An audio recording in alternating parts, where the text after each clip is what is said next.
Hello everybody, it's Peter with an I, S-T-A-W-A-R-T. Welcome to segment 17 of, I don't know, the Dark Tower, I guess? Joe came back in carrying the little sack that the mini-mart attendant put his burger in. Joe thought he was so slick for getting through the doors and in through the little maze of booths without being spotted by the hostess. He felt like a secret agent. A secret agent who was just about gonna complete a successful mission. And that mission was to exit the restaurant, run across the street to the gas station to purchase a heat lamp soy burger, return to the restaurant, finish out his date with Mona, and escape only having paid $2.50 for his lunch. He felt like he should be wearing a tuxedo and speaking into a wristwatch phone. When he got back to the table, he knew that Mona was still there because her coat was in her seat and the check sat on the table, still unpaid. But some guy had taken his place. Joe wondered how Mona could move so quickly. He had only been gone 15 minutes, and already she had hooked another man. Excuse me, said Joe. Hi. I think there's been some sort of mistake. I think that maybe you've gotten the wrong seat, he said, trying to both be cordial and assertive. Joe could tell the guy wasn't gonna fall all over himself to apologize and leave without some trouble. He didn't even move. The guy was the sort of person who had so little respect for society that he didn't even bother taking off his dark sunglasses in a public place. He didn't even bother to look over at him. He just lifted his head and looked forward, as if to say, I'll give you a chance to scram, because I'm a nice guy. But if you make me look over and acknowledge your existence, you'll regret it. Normally, Joe would have gotten all sad inside and left, pondering on how much of a victim he was. And as for Mona, he would build a sticky web of passive aggressiveness and wait for her to flutter along, get caught, and become tangled. He would just look at her longingly with sad eyes. And if he wanted to take it further, he could marry her and spend the rest of his life looking sadly out the window, not saying a word the entire time. But today was different. Today Joe had been kicked around long enough, and he was sick of it. He started breathing hard and baring his teeth. Listen, you! He yelled. I don't know who you think you are! Joe's eyes opened widely when the man started pulling a weapon, a stick, out from under the table. Joe knew that the guy would just hunt him down into a corner and beat him with it if he tried to escape, and he would show no mercy. Joe's fear and anger prompted him to take action and grab the guy's lapel and pull him out of the booth. He fell to the floor and his shades fell free from his face. He knew he had reached the point of no return.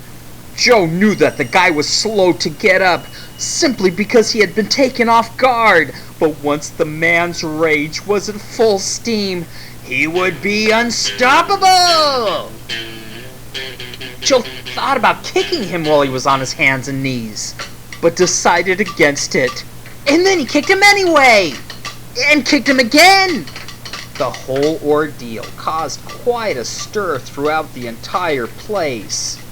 When the man's wife came back, she ran over to cradle her husband's head and look at Joe in horror. Joe had attracted quite a crowd of onlookers, including Mona. Oh, I thought you were... Joe pointed at what he thought was her coat. Mona didn't even bring a coat, and she hadn't even left their table. I must have gotten the wrong table, explained Joe, as the man's wife inspected her husband's blackened circular glasses. The waitress offered them the white walking stick with the red tip that had fallen free during the struggle. The blind man was in such a state of confusion, he couldn't even speak. His hands trembled as he felt his way around the edge of the table. Joe's lips moved, but no words of explanation seemed to find their way to the surface. The waitress, who had overheard Joe laughing so hysterically about the death of somebody's loved one, also witnessed Joe kick a helpless blind man while he was on his knees. She was also impressed that he had run across the street to bring a heat lamp soy burger back into their restaurant. She turned to Mona and gave her a thumbs up. "Hold on to this one. He's a keeper," she said with a wink.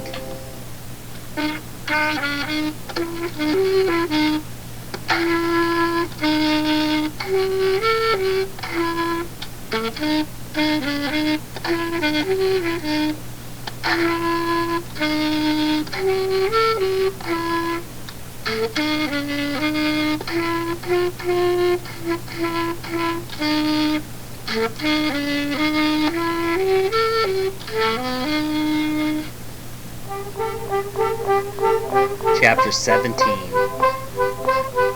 Frank rotated the creosote-covered log with the peavey while Potty Mouth worked the rope under one end. Frank could tell he wanted to howl and curse by the expression on his face and by the way his jaw tensed. And Frank had no idea why he was showing any restraint. They got the rope under the first pole, tied it off, and looped it around the trunk of a tree they had covered with some old tarp. The tarp would both protect the bark and cut the friction so they could pull the log out with less resistance. They gave it the first heave, and the first log in the jumble of poles, chicken wire, and briars made real progress. Frank was gonna run over and make a makeshift roller under the log. "Get over here!" Potty Mouth blasted him. Frank huffed and wondered if it was impossible to get an ounce of politeness out of this guy.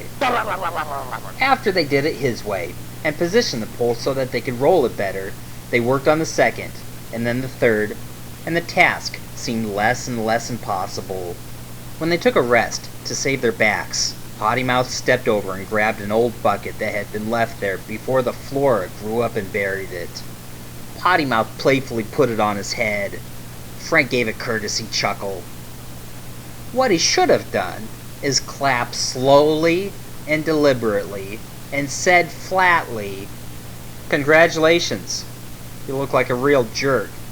I'll go get my camera." The thought gave Frank an honest chuckle.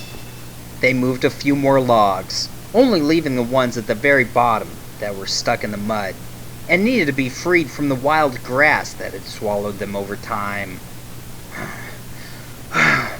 "Well, Frank, go take the rest of the day off. If I pay you for any more hours today, it'll put me in the poorhouse. You can go back to the movie theater and blow all your money," said Potty Mouth, who had seen a wad of ticket stubs left over from his daily trips to the theater. His plan was to get Frank to admit that he had spent a lot of money on the movies, at which point he would volunteer to give him a ride there and pick up the tab for their admission, and end up looking like a hero. Potty Mouth didn't care about looking like a hero. He just wanted to get away from that house for a few hours. He hated being at that house alone. The last time Frank went to the movies, he didn't even go back into the house. He just stayed outside until Frank returned. "Yep, I earned it," said Frank, peeling off his gloves. "You want me to take in the peavey?" he asked. Potty Mouth stood there with a suspicious look on his face. "What is that supposed to mean?" he asked stonily. Frank stood still, rolling his eyes, trying to identify the possible faux pas on his behalf. "What are you trying to say, mealy mouth?" he asked. Frank couldn't figure out what he had said that was so offensive. All he said was that he earned his money to go to the movies, and asked if he should take in the peavey. "Are you trying to say something? Yes or no?" barked Potty Mouth.